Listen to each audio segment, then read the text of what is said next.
Сәлем достар, сіздермен бірге Салтанат Маңғызы. Бүгін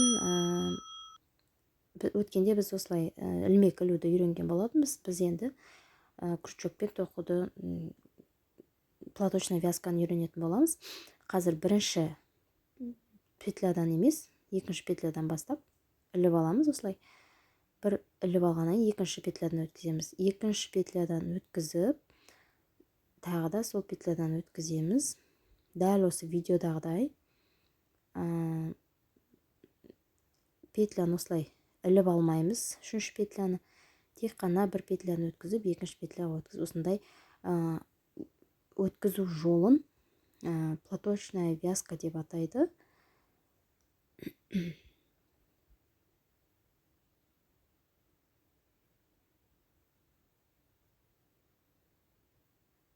Дәл осы видеодағыдай тоқу арқылы түрлі шарфтар, снуттар, кардигандар тоқуға болады.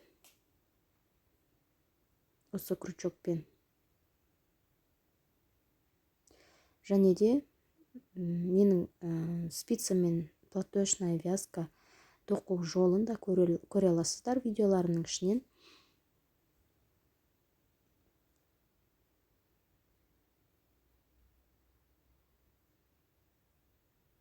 Дәл осылай өткізіп, ешқандай петля іліп алмай, дәл өткізген жерден ғана бір рет петля іліп отырып тоқылу жолы.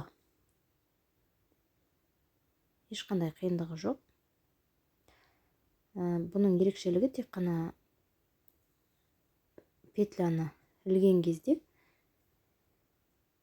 өткізіп отыру жолы ғана. Спицамен тоқу жолында кішкене ерекшелігі бар. Ол спицамен тоққан кезде кішкене не болады? Жұмсақ тоқылады да. Осындай крючокпен тоққан кезде, крючокпен тоққанда тугой болып, осындай қатты болып, тығыз болып тоқылады. Осылай петляны өткізіп отырып, осылай платочная вязка дегеніміз осы.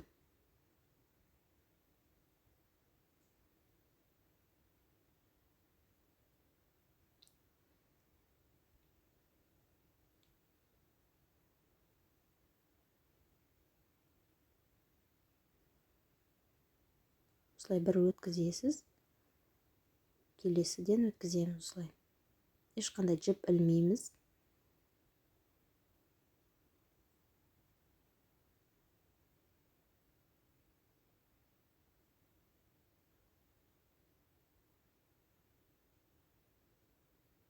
Осылай алдымен жаттығып алсаңыздар болады. Ең бірінші осылай кішкентай бір 10 шақты, мына жерде мен 15 петля алдым. 10 петля алып, өздеріңіз қолы жаттыққанша осылай тоқып көріп, үйреніп алуға болады. Ешқандай қиындығы жоқ.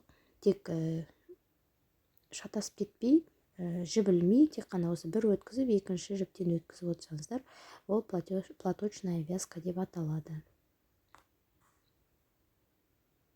Дәл осы видеодағыдай. Мүлдем тоқып көрмеген, тоқу білмейтіндердің де қолынан келеді. Осындай петляны іліп, ілмек жасау жолы да менің видеомның ішінде бар, видеоларының ішінде. Соған өтіп, ілмекті қалай жасау керек жолында көруге болады.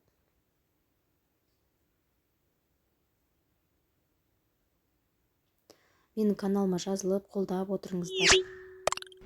Комментарий жазып, лайк басып. Өте қуанатын болам. Сұрақтарыңыз болса, комментарийға жаза кетіңіздер. Жоғарыда видеода жазылып тұрған менің инста парақшам. Сол жерде де түрлі жұмыстарымды салып отырамын. Енді ары қарай өздеріңіз тоқып көріңіздер. Міне мен тоқыдым бірнеше ряд. Өте әдемі шықты.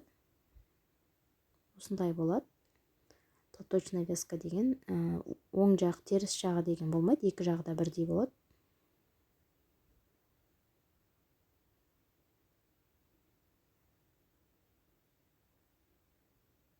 Осындай тығыз болып тоқылады бұл. вязка. Жалпы күршөкпен тоқығанда ол осындай тугой боп, тығыз боп тоқылады ғой. Спицамен тоқығанда ол кішкене жұмсақтау тоқылады. Және гармошка болады. Тоқыған затымыз гармошка болады.